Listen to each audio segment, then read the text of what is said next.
Have you ever seen a car and instantly thought, man, my uncle had that and it barely made it up hills? Yeah, we're going there today. From oversized SUVs that drank gas like soda to retro revivals that missed the memo, these are the cars we loved to hate and hated to love. Chances are you've ridden in one, owned one, or dodged one on Craigslist. Let's see which of these lemons, or legends, you remember best. Alright, real ones. Let's settle this once and for all. Which car from your past still haunts you with bad memories or hilarious breakdowns? Was it a gas-guzzling beast, a hand-me-down disaster, or the car that taught you how to swear? Drop the name below and let's see who had it worse. 5. 2000's Lincoln Navigator. Is this 2000 Lincoln Navigator? This is the first generation of the Lincoln Navigator. If you want to talk about luxury, the 2000's Lincoln Navigator is your guy. This thing's a beast, not in terms of handling or performance, but in terms of sheer size. It's like driving your living room down the road. But the fun stops there. While it'll haul your family, their luggage, and a small army, it's also notorious for its extensive engine issues. The transmission problems? Yeah, they'll haunt you. And don't even get me started on the cost of repairs. But hey, if you want to drive around in the biggest luxury SUV of its time, this is your guy. But here's the real kicker. You might feel like a boss behind the wheel, but wait until the maintenance bills start rolling in. Timing chain issues, suspension failures, and electrical glitches are just the tip of the iceberg. The air suspension, that'll leave your wallet crying. Owners have reported sudden drops in ride height and unpredictable warning lights. And don't forget the poor gas mileage. This gas guzzler drinks premium like it's on vacation. So before you get seduced by its chrome grille and plush interior, ask yourself this: are you buying a luxury SUV or signing up for a luxury headache?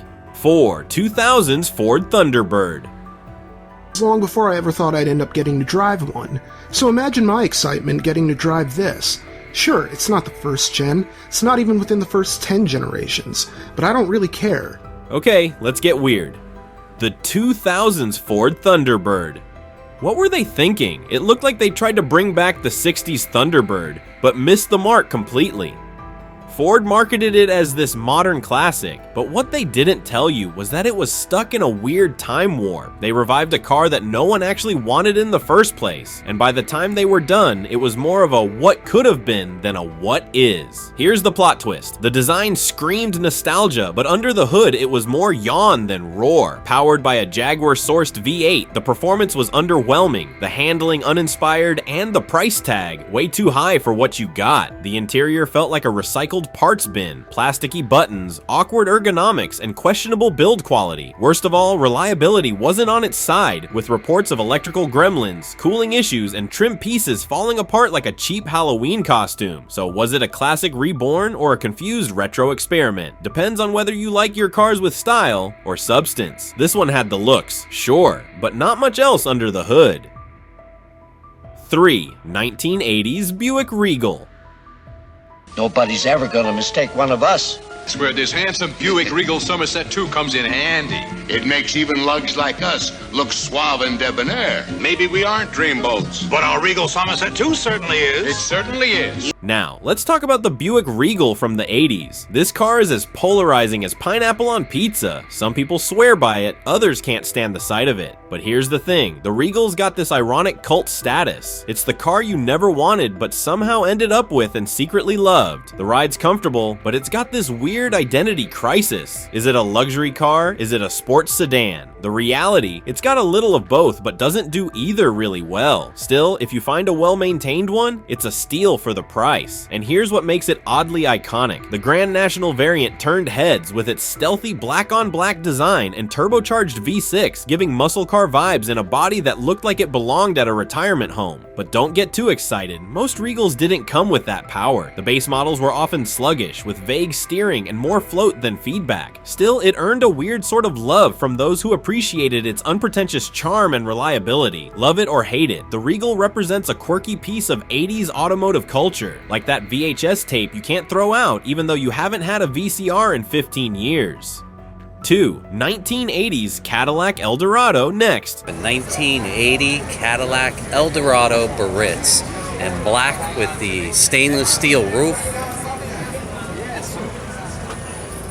see if we get the full body shot. Let's talk about the Cadillac El Dorado from the 80s. This thing was a land yacht, smooth, luxurious, and huge. But underneath that polished exterior, well, let's just say it's got more issues than your uncle's half-baked conspiracy theories.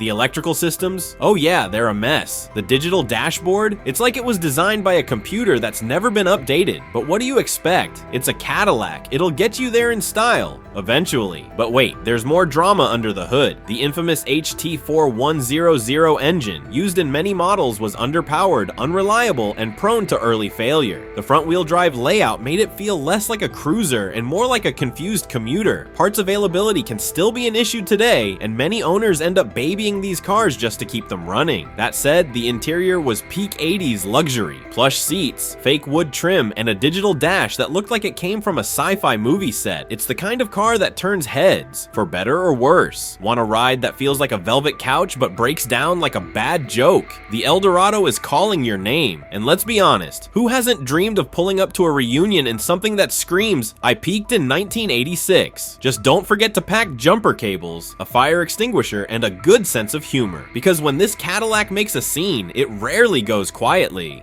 1. 1969 Dodge Charger.